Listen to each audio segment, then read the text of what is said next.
నమస్తే హరీష్ గారు. నమస్తే. ఈ మధ్య కాలంలో శరీర ఆకర్షణకి ఎక్కువగా లవ్ చూపిస్తున్నారు. నిజంగా అలాంటి ఆకర్షణ లేకుండా నిజమైన ప్రేమ అనేది ఉంటుందా? ప్రేమ అనే కాంటెక్స్ట్ మాట్లాడుకుంటే ప్రేమ తల్లి నుంచి వచ్చేలాగా, పేరెంట్స్ నుంచి పిల్లలకు వచ్చేలాగా ప్రేమ ప్యూర్ ఆల్వేస్. ప్రేమ రెండు రకాలు. ఓకే. ఒకటి హార్ట్కి సంబంధించి, దట్ ఈస్ యంగ్ లవ్, దిల్ దియా ఆ టైప్. ఓకే. అదర్ ఈస్ కడుపు నుంచి వచ్చే కడుపు తీపి. అమ్మ. ఓకే. ప్రేమ భగవంతుడి ప్రేమ. ఓకే. మనకి ప్లసెంటా లాగా కడుపు లోపలికి ఫుడ్ కూడా పంపించి మనం బ్రతికించిన ప్రాణం. ఓకే. భగవంతుడి ప్రేమ. ఈ రెండు ప్రేమలకి రెస్పాన్సిబిలిటీ ఉంటుంది.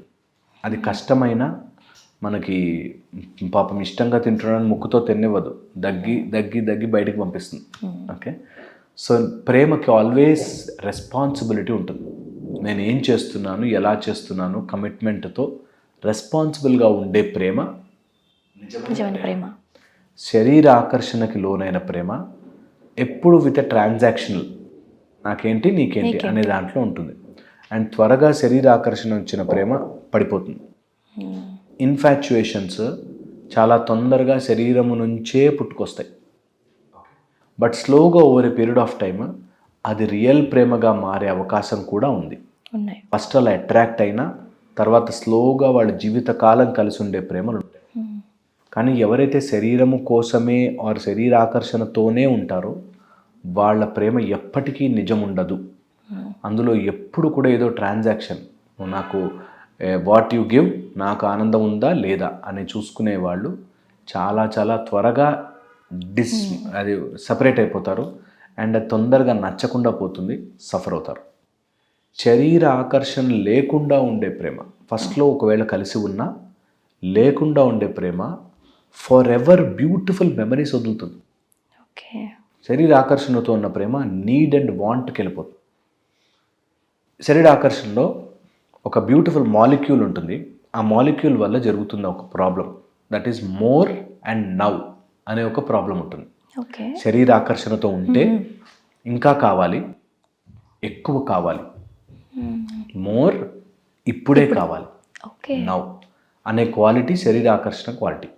మోర్ అండ్ నవ్ అంటే ఎక్కువసేపు గడిపితే బాగుండు, నేను ఎక్కువసేపు మాట్లాడితే బాగుండు, ఇంకా ఎక్కువ మాట్లాడు, నాతో సమయం గడుపు, అండ్ ఇప్పుడే నాతో ఎందుకు కాల్ చేయట్లేదు, ఇప్పుడే కాల్ చేయి ఆర్ ఇప్పుడే కావాలి నాకు అనేది శరీర ఆకర్షణకు సంబంధించింది. It will ask for now and more. Okay. అందులో ఇంకా రైట్ ఉండదు, రాంగ్ ఉండదు. నవ్ అండ్ మోర్లో it can go to wrong also. But whereas real లవ్లో నువ్వు ఇప్పుడు కాదురా, ఎప్పుడు వచ్చినా నువ్వు నాకు చాలా ప్రేమగా చూసుకుంటావు. My love is so pure, I will wait for you. ఆగి వెయిట్ చేస్తుంది, ఓపిక ఉంటుంది, ఓపిక చాలా ఉంటుంది, వెయిట్ చేస్తుంది. అదే నిజమైన ప్రేమ. That I'm not expecting anything. నువ్వు హాయిగా ఉన్నావంటే చాలు నాకు. ఆ just your thought can give me bliss. Okay. వేరే శరీర ఆకర్షణ ప్రేమ నాకు ఇప్పుడే కావాలి, ఇప్పుడే మాట్లాడాలి, నువ్వు ఇలాగే ఉండాలి, ఇలాంటి బట్టలు వేసుకోవాలి, ఇలాగే చేయాలి. నవ్ అండ్ మోర్ అనేది ఎక్కువైపోతుంది. వాళ్ళు ఒకరోజు ఒకలా గడిపి ఇంకేం వెరైటీ ఉంది, ఇంకేం చేయగలం, ఇందులోనే ఉంటారు. కొత్త గిఫ్ట్లు కావాలి, కొత్త ప్లేసులు కావాలి, కొత్త ఆకర్షణలు కావాలి, కొత్తగా రెడీ అవ్వాలి. వేరాజ్ రియల్ లవ్, ట్రూ లవ్లో there is nothing like that. Everything is pure, I can wait for you. And ప్రతి దానికి ఒక రెస్పాన్సిబిలిటీ ఉంటుంది. నేను ప్రేమలో ఉన్నాను కాబట్టి నువ్వు బండి మీద తిప్పు లేదు, ఉండదు. మంచిగా చదువుకోరా, బాగుపడు, నువ్వు మంచిగా డబ్బులు సంపాదించుకో, మంచిగా సెటిల్ అవ్వ, కెరీర్లో నేను వెయిట్ చేస్తా అనేది ట్రూ లవ్ ఉంటుంది. వేరే ఫిజికల్ అట్రాక్షన్ అంటే అవన్నీ పక్కన పెట్టి, నేను చాలామందిని ఈ మాల్స్లో వాటిలో చూస్తాం కదా, ఒక వ్యక్తి నిన్ను వాడి కాలేజ్ వదిలేసి, వాడి లక్ష్యం వదిలేసి, వాడు ఏమీ లేకుండా బండి మీద తిప్పుతున్నాడు అంటే వాడికి ఒక గోల్ లేదు అంటే is just using your time అంతే. నీకు అక్కడ నిజమైన ప్రేమ లేదు. ఊరికి ఆ బండ్ల మీద తిప్పడం వల్ల, లేకపోతే మాల్స్కి తిప్పడం వల్ల నీ లైఫ్లో ఎప్పటికీ మంచిగా జరగదు. ఇది తెలుసుకోవాలి. చాలామంది పిల్లలకు తెలియదు. బండి మీద తిప్పుతున్నాడు, ఎక్కడి నుంచి వచ్చింది ఆ డబ్బు, ఆ బండికి పెట్రోల్ ఎక్కడి నుంచి వచ్చింది, ఆ తిప్పుతున్నంతసేపు నీతో ఏం మాట్లాడుతున్నాడు. It's just your beauty. బాగున్నావు, మన లైఫ్ బాగుంటుంది, బాగున్నావు, ఇంతే ఉంటాయా? దీనిలో ఉన్నవాళ్ళు సఫర్ అవుతారు ఖచ్చితంగా. One day they will come back to that spot. ఏం చేశాం రా నా లైఫ్లో, నా పీక్ టైంలో, చదువుకునే టైంలో, లక్ష్యం పెట్టుకునే టైంలో, బ్రహ్మచర్య సమయంలో, నేను ఫోకస్ చేసి నా స్కిల్ని పెంచుకోవాల్సిన టైంలో నేను ఏం చేస్తున్నాను అనేది సఫర్ అవుతుంది. So very very important. ఎప్పుడు కూడా ఫిజికల్ అట్రాక్షన్కి పడిపోయి ఒక ఏజ్లో హార్మోన్స్ చేసే పనులు, మన లోపల కెమికల్ మార్పులు జరగడం వల్ల జరిగే పనులు రియల్ కాదు. ఎందుకంటే ఆ కెమికల్స్ అలా వచ్చి అలా పడిపోతాయి. దెన్ వేరే టైం వచ్చినప్పుడు యూ విల్ సఫర్ అన్నది తెలుసుకోవాలి. ఇది తెలుసుకున్న రోజున అన్నీ బాగుంటాయి. Life will be nice, beautiful and real ప్రేమలు అలా వస్తాయి మన లైఫ్లోకి. ప్రేమ ఖచ్చితంగా వస్తుంది. ప్రేమకి బాధ్యత ఉంటుంది. ప్రేమ వెయిట్ చేస్తుంది. రియల్ ప్రేమ బాధ్యతతో వెయిట్ చేస్తుంది. ఒక తల్లి ప్రేమ నీకు అన్నీ కొనిస్తుంది. నీకు జ్వరం వచ్చిన రోజున చేదుగా ఉండే మందైనా వేస్తుంది. అది ఒక రియల్ ప్రేమ. దేవుడు నిన్ను కరెక్ట్గా కష్ట సమయాల్లో నించోబెట్టి నేర్పిస్తాడు నీకు. ఖచ్చితంగా అన్నీ ఇచ్చాడు. కృష్ణుడు కూడా పక్కన నించుని రథం నడిపాడు కానీ ఆయన యుద్ధం చేయలే. So he will teach you. అది రియల్ ప్రేమ. రియల్ ప్రేమ ఎప్పుడు కూడా ఒక గురువులాగా, ఒక తల్లిలాగా, ఒక నిజమైన భర్తలాగా, భార్యలాగా నీతో వెన్నంటూ ఉండి నడుస్తుంది. ఫిజికల్ అట్రాక్షన్స్లో తొందరగా అవసరం తీరిపోతే బోర్ కొట్టేస్తారు. Never go in to that. Physically ఒక స్టేజ్లో ఉన్నప్పుడు ఒక మెమరీ లాగా ఒకలాగా వస్తుంది. దాన్నే మనం అబ్జర్వ్ చేసి ఆలోచించుకుని జాగ్రత్త పడితే లైఫ్ తర్వాత అంతా బ్యూటిఫుల్గా ఉంటుంది. చాలా బ్యూటిఫుల్గా ఉంటుంది. అది తెలియక ఇప్పుడు చాలామంది యంగ్స్టర్స్ తెలియకుండానే అసలు జెన్యున్గా ఇది లవ్వా లస్టా అని కూడా అర్థం అవ్వట్లేదు సార్. దేనికి పడిపోతున్నారో కూడా తెలీదు. వాళ్ళకి క్లియర్గా తెలుసు, తెలియదు కాదు. ఖచ్చితంగా వీళ్ళు అట్రాక్షనే, అది ఇన్ఫాచ్యుయేషనే, టైం పాస్ అన్న వాళ్ళు చాలామంది ఉన్నారు. టైం పాస్ అనుకునే మేము వెళ్తున్నామండి అని కూడా చెప్పేవాళ్ళు ఉన్నారు. ఇప్పుడు అంటే మేము నెక్స్ట్ జనరేషన్ వచ్చేసాము, మేము చాలా అడ్వాన్స్డ్, దేనికి రిలేషన్షిప్లోకి వెళ్ళాలి, దేనికి కలిసి ఉండాలి, మాకేం అవసరం కావాలనుకుంటే మేము ఇద్దరం సంపాదించుకుంటాం అనేటట్టుగా ఉన్న వాళ్ళు కూడా ఉన్నారు. They think they are advanced. But అలాంటివి వచ్చినప్పుడు ఏదో రోజు లోన్లీనెస్, ఏదో రోజు ఒంటరితనాన్ని అనుభవిస్తారు. ఇది ఈ రోజుల్లో స్టడీస్ రూపంలో నేను what I'm saying is not పురాతనం, ఇప్పుడు జరుగుతున్న స్టడీస్లో దట్ ఎవరైతే నంబర్ ఆఫ్ రిలేషన్షిప్స్లోకి వెళ్ళి, ఇన్ఫాచ్యుయేషన్లోకి వెళ్ళి, శరీరాకర్షణతో వెళ్తారో వాళ్ళు లోన్లీనెస్తో, పర్ఫార్మెన్స్ ఇష్యూస్తో, తర్వాత వాళ్ళు వీక్నెస్గా ఫీల్ అయ్యి depressions, dullness, mood disorder, sadness ఇవన్నిటికీ బానిసలు అవుతారు.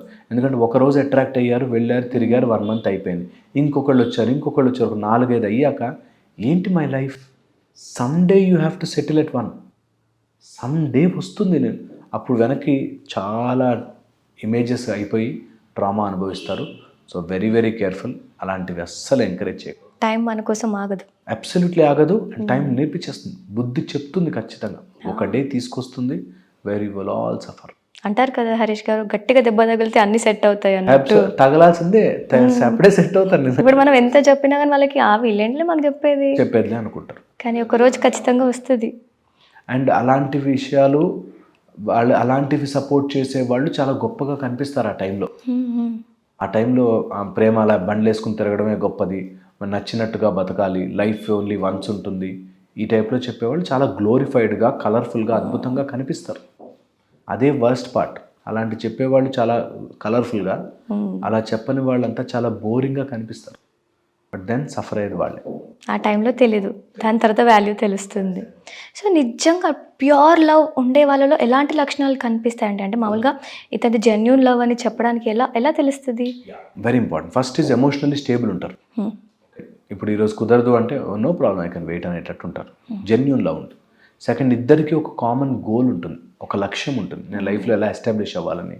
వాళ్ళిద్దరికి ఒక గోల్, నా ఫ్యూచర్ ఇలా ఉండబోతుంది, మేము ఇలా హ్యాపీగా ఉంటాము అనేది ఉంటుంది. థర్డ్ వచ్చేసి ఇద్దరు పేరెంట్స్తో మాట్లాడతారు, ఒప్పిస్తారు, ట్రై చేస్తారు, అట్లీస్ట్ ట్రై చేస్తారు. ఓకే, చాలా చాలా ఇంపార్టెంట్. ఫోర్త్ వచ్చేసి ఇద్దరు ఎన్ని గొడవలు పడ్డా దే స్టే టుగెదర్, కలిసి ఉంటారు. వాట్ ఎవర్ హ్యాపెన్స్ కలిసి ఉంటారు. వాళ్ళకి ఇంకొకళ్ళతో ఆకర్షణ ఉంటుంది. ఇంకొకళ్ళు ఎవరు ఒకసారి వీళ్ళతో స్ట్రైక్ అయిపోయాక ఇంకోళ్ళు ఎవరు అసలు కనిపించరు, అవసరమే ఉంటుంది. సో ఇవి చాలా చాలా ఇంపార్టెంట్గా మనం ఐడెంటిఫై చేసుకోవడానికి ఫీచర్స్ పెట్టుకోవాలి. సో యంగ్స్టర్స్ ఇలాంటి జాగ్రత్తలు ఖచ్చితంగా తీసుకోవాలి. ఎమోషనల్లీ స్టేబుల్ ఉండాలి, ఫైనాన్షియల్లీ స్టేబుల్ ఉంటాను. అలాంటప్పుడు వచ్చే నిజమైన ప్రేమ, you will get positive people in your life. నేను ఒక అమ్మాయిని చూశాను, వేర్ ఆ అమ్మాయి ఇంట్లో ఎప్పుడూ ప్రేమ లేదు, మా నాన్న ఎప్పుడు సరిగ్గా మాట్లాడు, ఆమె అప్రేమ నాకు ఎవరన్నా నన్ను ఇష్టపడే వాళ్ళు ఉంటే బాగుండు అని వాడు ఒకడు చూసి ఆపర్చునిటీ చూసి ఆమె దగ్గర నాకు నువ్వంటే ఇష్టం అని తిరిగి డబ్బులన్నీ వాడేసుకుని ఆమె ఇంట్లోంచి గోల్డ్ తెప్పించేసుకుని వాడేసుకుని ఆమెను రోడ్ల మీద అంతా తిప్పి మొత్తం డీఫేమ్ చేసేసి వదిలిపెట్టాడు. సో నువ్వు what stage you are in అలాంటి వాళ్ళని అట్రాక్ట్ చేస్తావు. రోజు నేను అలాంటి మైండ్ సెట్తో తిరుగుతుంటే నాకు ఆ మైండ్ సెట్ని ఎక్స్ప్లాయిట్ చేసే వాళ్ళనే అట్రాక్ట్ చేస్తాం మనం. అది యూనివర్సల్ లా. నిజంగా కూడా ఎలాంటి మనస్తత్వం ఉంటుందో అలాంటి వాళ్ళని మనం అట్రాక్ట్ చేస్తాము. So careful. సో చాలా కేర్ఫుల్గా ఉండాలి.